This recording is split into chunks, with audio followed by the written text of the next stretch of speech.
예레미야 애가 1장 내용은 이제 예루살렘 성이 심판을 받아서 황폐된 내용에 대한 내용을 지금 애가 슬프다 하는 그런 내용으로 말씀을 하고 있습니다. 그러면 2장에서 이 애가 내용을 살펴보면은 왜 예루살렘 성이 철저하게 이렇게 회파가 되었는가 하는 그 원인을 1절에서 이제 우리가 10절까지 내용을 자세히 살펴보게 되면은 하나님의 진노에 의한 심판이었다. 이 내용을 거듭 반복해서 강조하고 있어요. 그래서 2장 1절에 슬프다 주께서 어찌 그리 진노하사, 그러니까 하나님의 진노에 따른 바로 이 예루살렘의 심판이 이루어졌음을 말씀을 하고 있어요. 그래서 2절도 주님께서 진노하셨다는 것, 3절도 맹렬한 진노가 이루어졌다는 것, 그리고 4절도 하반절 보면 그 진노가 불처럼 쏟아졌다는 것, 이 내용을 6절에도 똑같이 진노를 이렇게 말씀을 하고 있는 것을 보게 됩니다. 자, 그러면은 이제 하나님의 진노의 그 결과 2장 7절 6절 7절 내용을 통해서 살펴보면은 성막도 공회에 쳐서도 다 헐어버리고 이렇게 회파하신다. 아예 절기와 안식일 자체도 잊어버리시고 왕과 제사장들을 멸하실 뿐만 아니라 심지어 7절 내용을 보니까 자기 제단을 그리고 자기의 성소를 다 무너뜨린다. 이런 어떤 내용이 바로 이스라엘 백성들이 이제는 하나님을 떠나서 이 우상을 섬기는 그런 죄악으로 말미암아 하나님의 진노를 이렇게 끌어당겨 그 진노의 결과가 철저하게 예루살렘 성과 그리고 그에 거주하는 모든 사람들 뿐만 아니라 심지어는 성전 기물조차도 다 우리 주님께서 지금 이렇게 멸망하는 데 내어줬다라는 사실을 이렇게 말씀을 하고 있습니다. 자, 이거에 대해서 예레미야는 하나님의 말씀을 대언해요. 듣지 않는 이 이스라엘 백성들을 향해서 하염없이 눈물을 흘립니다. 자, 그러면서 이제 왜 이런 눈물을 그 비탄에 이렇게 처할 수밖에 없는가 하는 그 내용은 12절 우리가 지난 시간 살펴봤죠. 마치 젖먹이의 그런 어떤 어린아이의 품속에서 아이가 먹을 것이 없어서 죽어가요. 이미 젖은 끊어졌습니다. 먹을 음식이 없습니다. 죽어오면서도 사실은요 헛소리하면서 엄마 밥 줘, 밥 줘 하고 죽어가는 그 모습을 바라보는 어미의 심정, 이 내용을 지금 선지자는 눈물 뿌려가면서 지금 이렇게 애곡하고 있는 그런 어떤 모습이죠. 그래서 이제 이 선지달의 이런 어떤 비탄 속에서 신락 같은 소망이 오늘 본문 속에 소개가 되고 있습니다. 왜 성이 이렇게 멸망당할 수밖에 없는가 하는 그 이유를 다시 한번 조명하면서 이런 아주 암담한 현실, 소망이라는 것은 도무지 찾아볼 수 없는 이런 비탄의 현실 속에서도 이 상황을 역전시킬 수 있는 그 반전의 카드가 무엇인가? 자, 13절 내용을 통해서 보니까 이렇게 말씀을 하고 계세요. 딸 예루살렘이여, 내가 무엇으로 내게 증거하며 무엇으로 내게 비유할까? 딸 처녀딸 시온이여, 내가 무엇으로 내게 비교하여 너를 위로할까? 지금 계속해서 세 번의 그런 어떤 질문을 통해서 이스라엘의 그러한 참상이 얼마나 심각한가를 말하고 있어요. 무엇으로 증거할 수가 있겠는가? 없다는 거죠.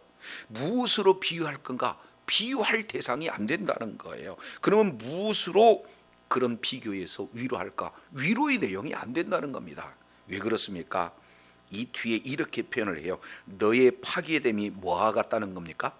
바다와 같다. 그러니까 예루살렘 너라고 하는 이 내용은 의인화시켜서 예루살렘 성 그 내용을 이렇게 말씀을 하고 있어요. 그러니까 예루살렘이 파괴가 됐는데 비유컨대 뭘로 말하고 있어요? 바다같이 크다 이렇게 말씀을 하고 있습니다. 이 내용은 이제 그 파괴의 참상이 가름할 수 없는 어떤 것도 이제 어떤 내용으로도 비교할 수 없는 뭐예요? 측량하기 불가능한 그런 상태를 바다 같다 이렇게 지금 말씀을 하고 있습니다.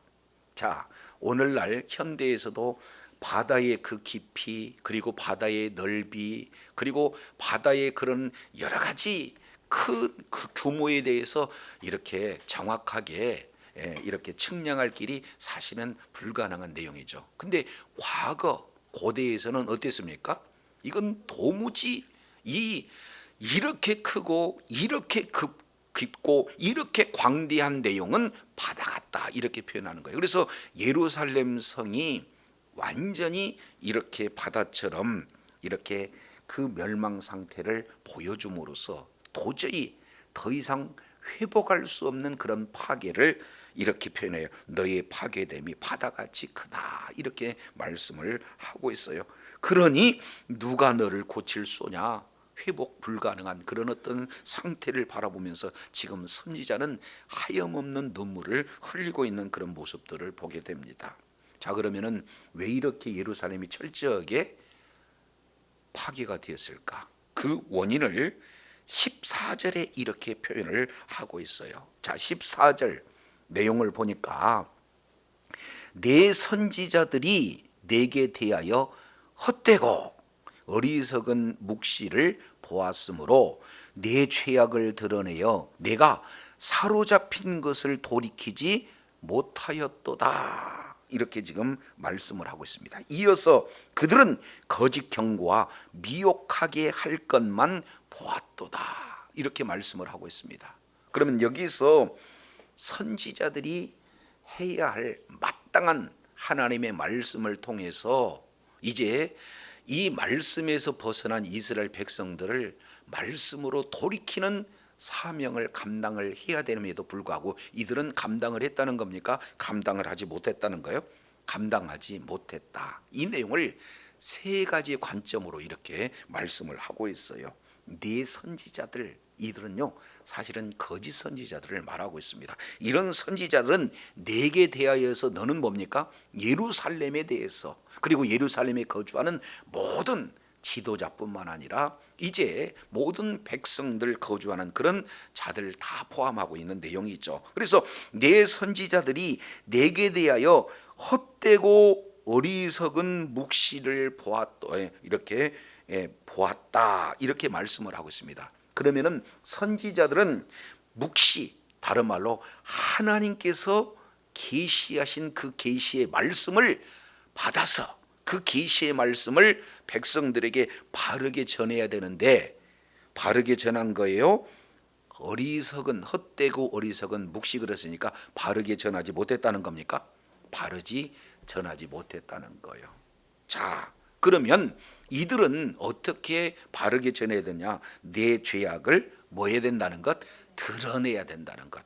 하나님의 말씀이 벗어났잖아요. 그러면 벗어난 그들을 향해서 주께로 돌아오라, 말씀 안으로 돌아오라, 예수님 안에 있을 때만은 생명이 있다, 정확하게 하나님의 말씀을 전해야 됨에도 불구하고 말씀을 벗어난 그들에게 하나님의 말씀을 바로 증거하면 백성들이 싫어하잖아요. 그러니까 저주를 얘기해야 할 그들에 대해서 오히려 평안하다, 안전하다, 그리고 축복을 선언하는 이런 자들이 누구예요? 거짓 선지자들이 그런 모습입니다. 그러니 말씀에서 떠나고 떠나 있는 말씀을 향해서 하나님은 계속해서 경고를 함에도 불구하고 경고를 하지 않고 오히려 경고 대신 위로를 이야기하고 축복을 얘기하는 그 결과 백성들은 영원히 어떻게 해요? 말씀으로 돌이키지 못해서 예루살렘 성은 멸망을 당했다. 돌이키지 못하게 했다라는 사실입니다. 우리 하나님은요 신명기 28장 1절부터 14절까지 하나님의 말씀에 순종하는 자 복이 있다라는 사실을 이미 말씀하시고 하나님의 말씀에 순종하는 자들은 즉각적으로 주님께서는 복을 이렇게 허락하신 분이 바로 우리 주님이세요. 반면 15절 이하 약 3배 이상을 할애하는 저주를 구체적으로 자세히 이렇게 설명하면서 15절로 68절까지 내용을 살펴보면은 저주에 대한 내용을 말하고 있잖아요. 그러면 말씀에 불순종하면은 어떻게 해요? 마땅히 저주를 줘야 됨에도 불구하고 우리 하나님께서는 바로 저주하지 않으세요. 말씀에서 떠난 그들, 저주가 임박한 그들을 향해서 다시 한번 회개의 기회를 주는데 그 말씀을 대언한 자가 누굽니까? 선지자예요. 하나님의 말씀이 벗어났다, 이 말씀이면은 이런 악한 환경이 나타난다 라는 사실을 통해서 말씀으로 돌이키는 그 사명을 선지자가 감당해야 되는 거 맞지 않습니까? 그런데 하나님의 말씀을 바로 전하는 것이 아니라 어떻게 돼요? 왜곡되게 전하는 거예요. 내용을 보니까 헛되고 어리석은 묵시, 이 내용을 전했다는 거예요. 두 번째, 죄악을 드러내야 되는, 이게 죄악을 드러내야 되는데 그들은 죄악을 드러내지 안 했다는 거예요. 왜? 죄악을 드러내면 백성들이 싫어하니까. 그러면 결국에는 하나님의 말씀으로 돌이켜야 될 그들임에도 불구하고 돌이키지 못해서 결국에는 어떻게 됩니까? 하나님의 징계가, 말씀에서 벗어난, 이제 하나님과 대적하는 그 길 가운데 있는 이스라엘 백성들을 바벨론이라고 하는 매를 들어서 지금 뭐예요? 깨닫게 하시는 그런 내용이다. 따라서 이렇게 철저하게 예루살렘이 패망할 수밖에 없는, 회파될 수밖에 없는 그 원인을 지금 오늘 선지자 예레미야는 누구로부터 지금 찾고 있습니까? 말씀을 잘못 전한 선지자를 통해서 말하고 있습니다. 오늘날도 하나님의 말씀에 벗어나면은요, 벗어난 것을 경종을 울려서 말씀 안으로, 진리 안으로, 예수 그리스도 안으로 돌이켜야 할 그런 메시지가 하나님의 말씀의 바른 메시지가 아니겠어요? 그런데 성도님들이 듣기 싫어하니까 오늘날도 예수 안에만 생명이 있습니다, 예수 안에만 구원이 있습니다, 예수 밖에는 저주예요, 예수 밖에는 지옥입니다, 이런 내용을 듣기 싫어한다는 거죠. 그러니 무슨 내용을 해요? 긍정을 얘기하고 축복을 얘기하고 평안을 얘기하면은 소망 주고 힘 주기 때문에 성도들이 좋아한다 해서 하나님의 말씀을 왜곡되게 전한다 그러면은 결국에는 어떤 일을 자행하는 겁니까? 백성들로 하여금 하나님의 징계 가운데 머물게 하는 이런 악한 일이다라는 사실을 그때나 지금이나 동일하게 우리 주님께서 오늘 본문을 통해서 보여줍니다. 그래서 저와 여러분요, 내 백성이 지식이 없어 망한다, 이것은 이 아모스 선지자에게 주어지는 그런 내용뿐만 아니라 오늘날 우리에게도 그대로 적용되어지는 줄로 믿습니다. 선지자가 바로 저 잘못을 전하면은 이 말씀을 통해서 분별해서 우리라도 말씀으로 바로 가야 되는데 그렇지 못한다. 그 결과 예루살렘의 참상을 지금 예레미야 선지자는 바로 지적하고 있는 것을 볼 수가 있습니다. 그러면 그들이 전하는 메시지를 두 가지로 이렇게 표현하죠. 하나는 거짓 경고, 또 하나는 미혹하게 하는 것. 이것을 지금 예레미야 눈으로 봤다는 거예요. 그렇지 않습니까? 예, 거짓 경고. 이제 바른 진리에 따른 말씀에 따른 경고를 해야 되는데 거짓 경고를 지금 진행을 하고 있는 거죠. 예, 그냥 주의 종에게 잘하면은 복을 받는다, 만약에 그렇지 않으면 이게 문제가 있다, 이것이 결국에는 뭐예요? 거짓 경고 아니겠습니까? 그리고 오히려 이제는 이런 가는 그 길을 왜곡시킴으로 말미암아 우리가 이제 미혹해 하는 그런 어떤 일을 지금 거짓 선지자가 진행을 하고 있다는 것을 이렇게 볼 수가 있습니다. 자, 그래서 15절 이렇게 표현합니다. 모든 지나가는 자들이 다 너를 향하여 박수치며 딸 예루살렘을 향하여 비웃고 머리를 흔들며 말하기를 온전한 영광이라, 모든 세상 사람들의 기쁨이라 일컫던 성이 이 성이 아니냐. 사실은요, 지나가는 사람들이 뭐라고 했어요? 아주 비웃고 있는 내용들을 이렇게 지금 표현을 하고 있는 것을 보게 됩니다. 자, 지나가는 자, 이 내용은 단순하게 그 예루살렘 성이 이렇게 회파된 그 지역을 지나가는 자, 이것은 극소수의 내용이고, 실제 여기서 지나간 자는 누구를 얘기하느냐면은 16절과 연결시켜 보면은 예루살렘을 그토록 멸망하기를 바라는 주변 국가들을 포함하고 있어요. 그런 자들이 이제는 아주 박장대소하면서 머리를 흔들면서 지금 이렇게 아주 그냥 비웃음을 이렇게 하고 있는데, 자 보세요. 온전한 영광 천하의 희락이라고 일컫던 이 성이 아니냐. 한마디로 보면 뭐예요? 옛날에는 그렇게 영광스럽고 그렇게 잘 나가더니 지금 꼴이 무슨 꼴이냐, 이렇게 지금 뭐 하고 있어요? 비웃는 이런 어떤 모습들을 보게 됩니다. 그러면은 이 예전의 영광은 어땠습니까? 하나님의 말씀에 순종했던 옛 영광, 우리가 잘 생각해 보면은 솔로몬 다윗 시대를 얘기하는 거예요. 그 주변의 모든 국가들을 다 점령합니다. 그리고 조공을 뭐예요? 이렇게 계속해서 받게 되어지는 거죠. 이 내용은 하나님께서 아브라함에게 약속하신 그 모든 약속의 땅을 다 차지하는 그런 어떤 결과. 그러니까 시편 기자는 시편 48편 내용을 보면은 이렇게 찬송합니다. 터가 높고 아름다워 온 세계가 즐거워하며 큰 왕의 성 곧 북방에 있는 시온산이 그러하도다. 주변 사람들이요, 예루살렘을 보고 사모하며 예루살렘을 향해서 이렇게 칭송하는 그런 내용을 시편 기자가 이렇게 표현을 하고 있어요. 그렇던 영광의 그런 성, 그런 뭡니까? 기쁨의 성으로 알려진 그 성이 꼴 좋다. 지금 이렇게 주변 사람들이 비웃고 있다는 거예요. 이게 더 나가서 16절에는 더 아주 그냥 악하게 표현되고 있는 것이 소개가 되고 있죠. 내 모든 원수들은 너를 향하여 그들의 입을 벌리며 비웃고 이를 갈며 말하기를 우리가 그를 삼켰도다. 우리가 바라던 날이 과연 이 날이라. 우리가 얻기도 하고 보기도 하였다 하도다. 지금 이렇게 표현을 하고 있습니다. 여기에서 표현 내용 가운데 하나가 입을 벌린다라고 하는 내용은요, 원문으로 보면은 입을 크게 벌리는 거예요. 아예 노골적으로 입을 크게 벌리면서 지금 조롱하고 있는 겁니다. 공개적으로. 이를 간다는 것은 뭡니까? 그만큼 복수의 마음, 증오의 그런 마음으로 가득 찬 상태를 이제 이를 갈면서 말한다. 이렇게 표현을 하고 있어요. 왜? 주변의 모든 자들이 이제는 이 예루살렘 이런 성읍에 있는 이스라엘 백성들에 대한 모든 원수가 되었다는 거예요. 그래서 자 여기 보면은 우리가 계속 반복되고 있죠. 그러면은 우리가 그를 뭐 했다는 거예요? 삼켰다, 이렇게 표현을 하고 있습니다. 우리가 바라던 날이 과연 이 날이다.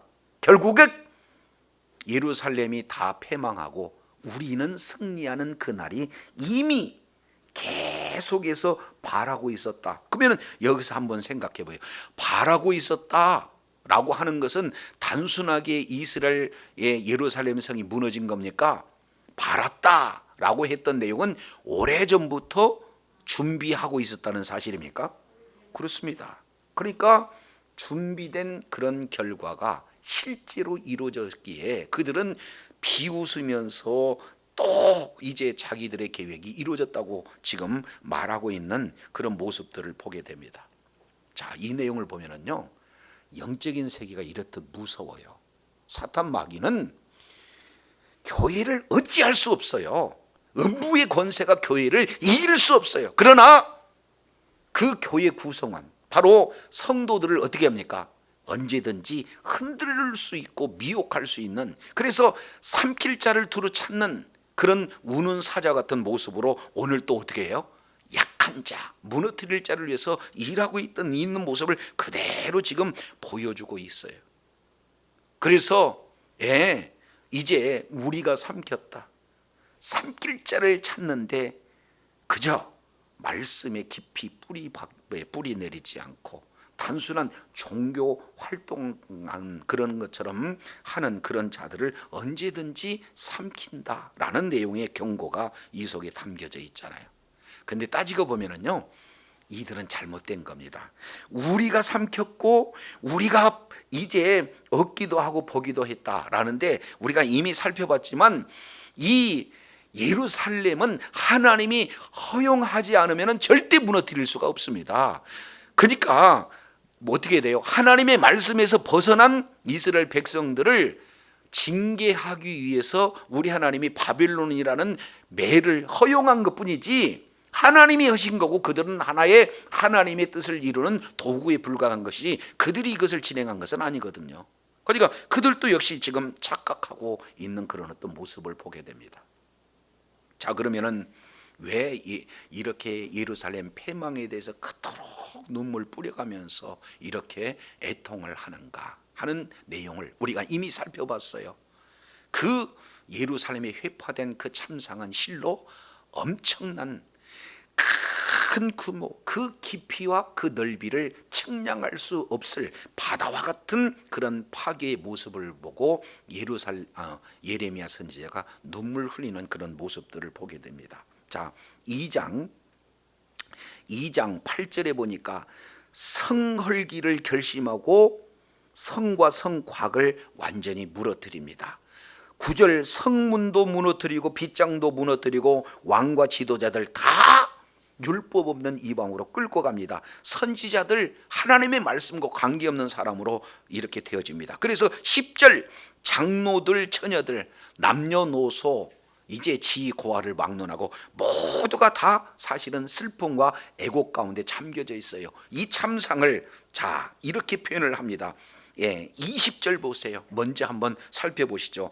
여호와여 감찰하소, 누게 이 같은 일을 행하셨습니까? 이런 일에 행하는 것이 있습니까? 두 가지죠. 하나는 여인들이 어찌 자기 열매 곧 손으로 받은 아이를 먹으며, 아니 자기 몸으로 낳는 아이를 먹는 어머니가 어디가 있어요? 그런데 배가 고프니까 오랜 동안 굶으니까 어떻게 되는 거예요? 헛것이 보이는 거예요. 먹을 것으로. 그러니까 자녀를 먹었다고 하잖아요.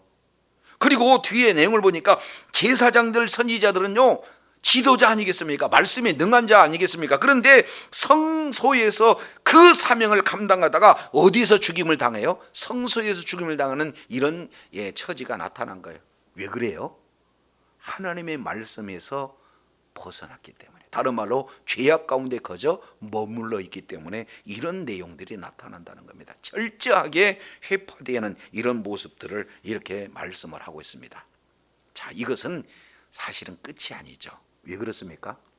여기는 하나님의 사랑이 이 속에 담겨져 있어요. 겉으로는 어마어마한 징계 같으나 이 내용을 신명기 8장 5절 6절 내용을 통해서 보면은 하나님께서는 사랑하는 자들을 거저 둡니까? 징계해서라도 바르게 세웁니까? 그것이 하나님의 사랑의 또 다른 표현이거든요. 그래서 히브리 기자가 이 부분에 대해서 히브리서 12장에서도 이제 징계는 다 받는 것이다, 징계가 없는 자는 뭐예요? 사생자다, 이렇게까지 말씀을 하고 있는 내용들을 보게 됩니다. 그러면은 예루살렘이 완전히 회파돼서 주변의 모든 사람들이 비웃고 그 참상을 보면은 눈물 흘리지 않을 이런 어떤 사람이 없을 정도 이런 참상이지만, 이것은 또 다른 하나님의 그런 사랑의 표현, 이 내용을 지금 말씀을 하고 있어요. 그만큼 우리 하나님께서는 이스라엘을 뭐 했어요? 사랑하셨다라는 것을 볼 수 있습니다. 신명기 7장 7절 내가 이 뭐예요? 이스라엘을 택한 이유를 가장 작기 때문에, 세상에서 가장 작기 때문에 특별히 택해서 성민 그랬습니다. 구별된 백성으로 우리 주님께서 세우셨어요. 이 내용을 아모스 선지자는 아모스 3장 2절 내용을 보니까 나는 너희만 내 눈앞에 보인다. 하나님의 관심은 언약 백성이 있었다는 거예요. 그만큼 사랑했는데, 그만큼 구별된 백성으로 우리 주님께서 구별하셨는데 그들은 하나님의 사랑을 외면해요. 말씀을 이제 대적합니다. 그리고 말씀에서 벗어나요. 그러니 돌아오라고 선지자를 통해서 매라는 바빌론이라는 매를 통해서 돌이키는 지금 징계의 한 단면이지 영원한 심판의 내용이 아니다라는 것을 지금 이 내용 속에서 담겨 있습니다. 왜 그럴까요? 이것이 17절, 18절 이 내용 속에 하나님의 마음이 고스란히 담겨져 있어요. 자, 17절 보시죠. 여호와께서 이미 정하신 일을 행하시고, 그러면 이것은 단순하게 하나님이 즉흥적으로 진노해서 나타나는 내용입니까? 이미 우리 주님께서 계획하시고 작정하신 일이라는 거예요. 그렇습니다. 이 내용은 이미 계획하고 작정하신 그런 어떤 내용이에요. 이미 우리가 살펴본 내용이지만 레위기 26장 14절부터 45절 이 내용을 조금 더 정확하게 확대한 내용이 신명기 28장 아니겠습니까? 그래서 신명기 28장 15절부터 68절까지 내용을 보면 말씀에 불순종하는 자에게 어떻게 진행되는가 이미 우리 주님은 모세를 통해서 말씀을 하고 계신 거예요. 다른 말로 본다면 이미 정하신 일이다. 그 정하신 일이 지금 뭐예요? 다 이루어진 거예요. 아주 짧게는 예레미야 선지자를 통해서 말씀하는 내용입니다. 예레미야 5장 14절부터 17절, 11장 9절부터 17절 여러 곳의 내용을 보면은요, 예레미야 선지자를 통해서 돌아오라, 말씀으로 돌아오라는 계속된 명령이 선포가 됐음에도 불구하고 끝까지 그 말씀에 불순종하는 그런 자들이 어떻게 돼요? 다 이루어지는 거예요. 그러니까 말씀을 이렇게 전하지 아니하고 갑자기 하나님께서 진노하셔서 심판한 일은 없다는 거죠. 이것은 멀게는 모세 때 이미 모세 오경 속에 담아두셨고, 가깝게는 말씀에서 떠난 그런 자들을 예레미야 선지자를 통해서 말씀으로 돌이키라고 계속해서 한 번 보내고 두 번 보내고 세 번 보내고 계속해서 하나님께서는 말씀을 보내시는 그런 내용이 이제는 끝까지 회개하지 않으니까 그 말씀 그대로를 이루시는 것을 볼 수가 있어요. 이제 징계가 이루어졌다 그러면은 긍휼히 여기지 않습니다. 그러면 어떻게 돼요? 원수가 즐거워하고 대적들의 뿔이 높아진다.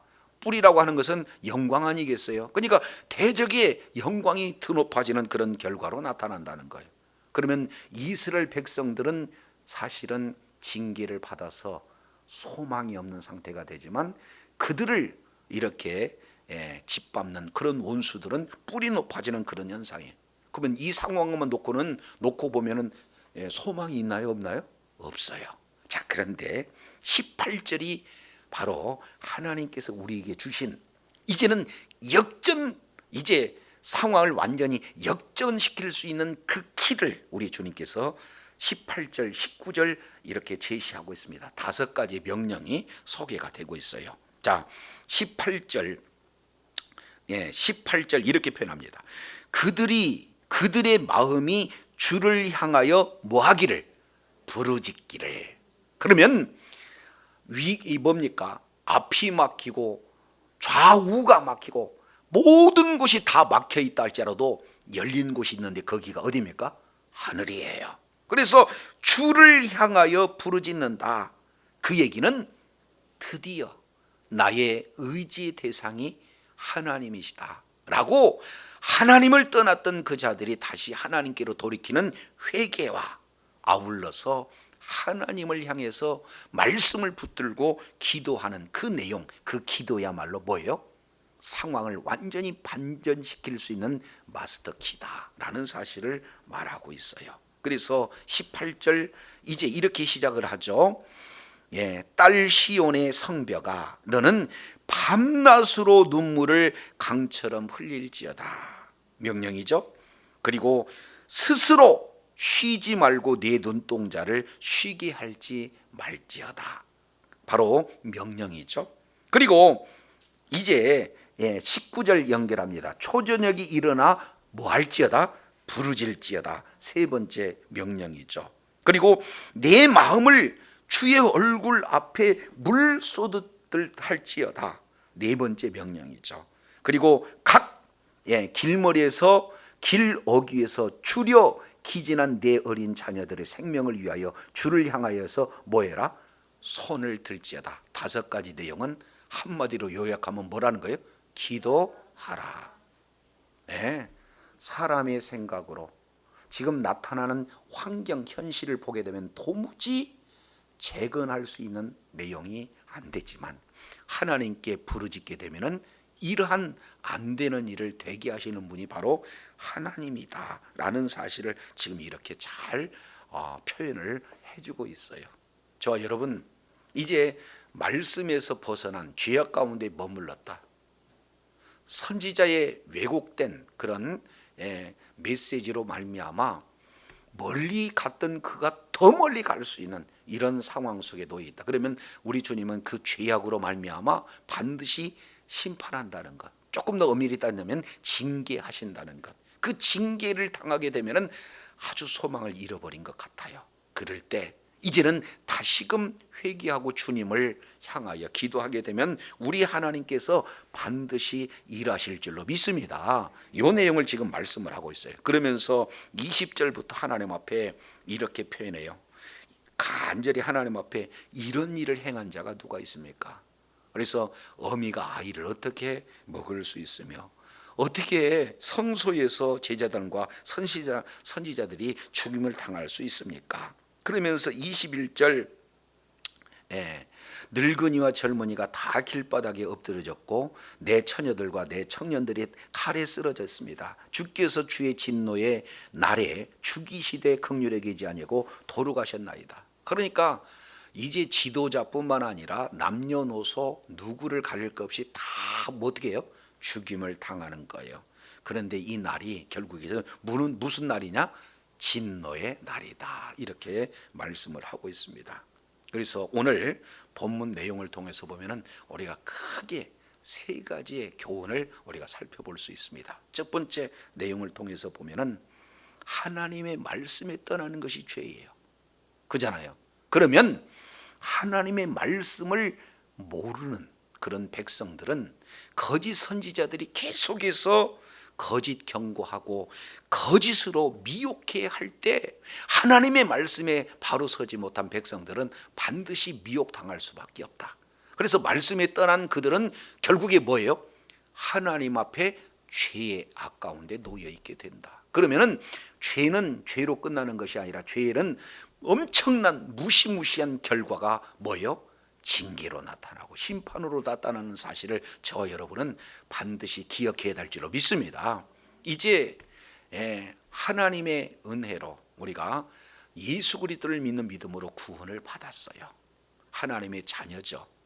그러면 이제는 하나님의 자녀가 이 땅에서 하나님 나라 가운데 거하면서 하나님과 동행하고 하나님의 보호하심과 하나님의 공급하심으로 날마다 있는 그곳의 천국을 누려야 되는 것이 맞는데 하나님의 말씀에 벗어난 죄 가운데 있다. 그렇게 되면 어떻게 되는 거예요? 그곳이 바로 이제는 아주 이제 엄청난 징계의 그런 어떤 현장에 놓여일 수밖에 없다는 거예요. 그러니까 죄에 대해서는요, 우리가 심각성을 알고 어떻게든지 죄와 싸우되 피 흘리기까지 싸우면서 이제는 죄의 악 가운데 있다면 회개하여 주님의 품으로 돌이키는 저와 여러분이 다 돼야 될 줄로 믿습니다. 두 번째 내용을 통해서 살펴보면은 죄악 가운데 징계가 놓여 있다 할지라도 우리에게 준 것이 뭐예요? 기도의 능력을 우리 주님이 허락하셨다는 거예요. 이제 회개하고 어떻게 돼요?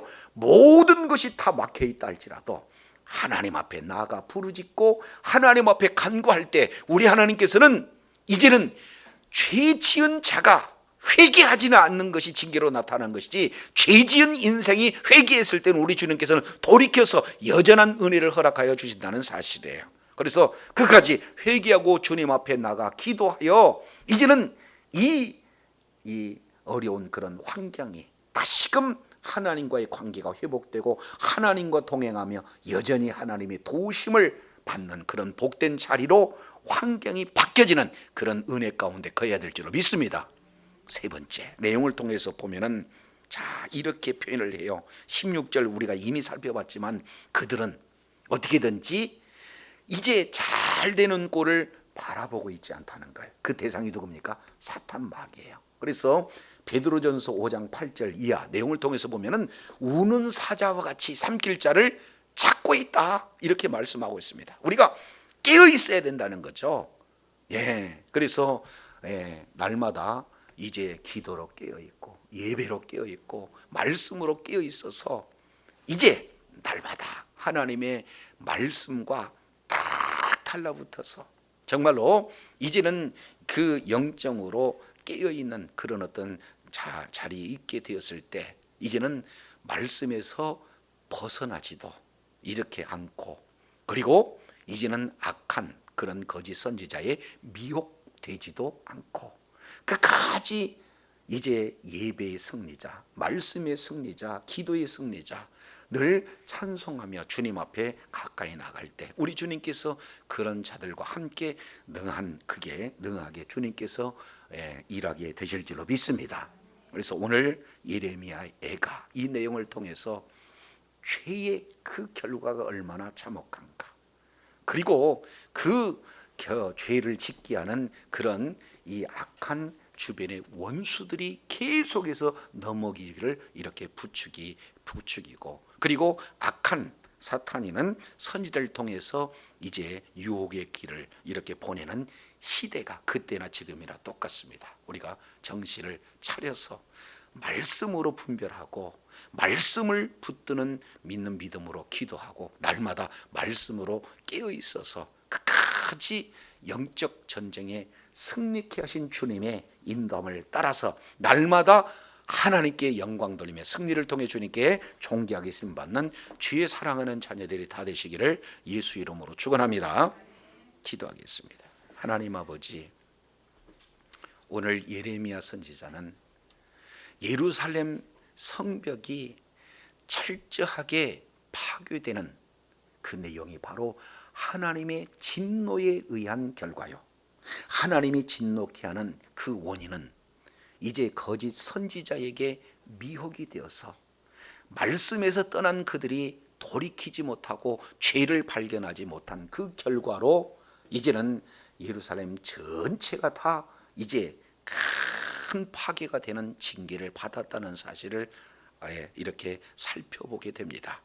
그리고 지나가는 사람들, 원수들은 호시탐탐 준비하고 계획하면서 넘어뜨리기를 소원하고 있는 그런 존재임을 다시 한번 일깨워 주셨사온즉, 비록 하나님의 말씀에 벗어나 징계 가운데 있다 할지라도 오히려 우리에게 소망이 있는 것은 하나님 앞에 나가 이제 부르짖으며 기도할 때에 우리 하나님께서는 반전의 역사, 이제는 저주가 변화해서 축복이 되게 하시고 이제 문제가 변화해서 주님의 기쁨으로 완전히 바꾸시는 하나님의 놀라운 은혜를 다시 한번 일깨워 주셨사오니 말씀과 기도로 날마다 주님의 관계 속에서 하나님의 놀라운 은혜를 경험하는 복된 역사 있게 하여 주옵소서.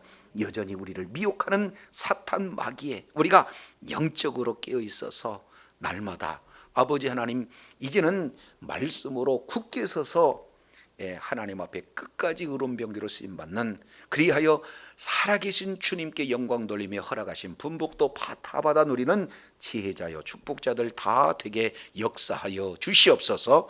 감사드리며 우리 구주 예수 그리스도 이름으로 기도드립니다. 아멘.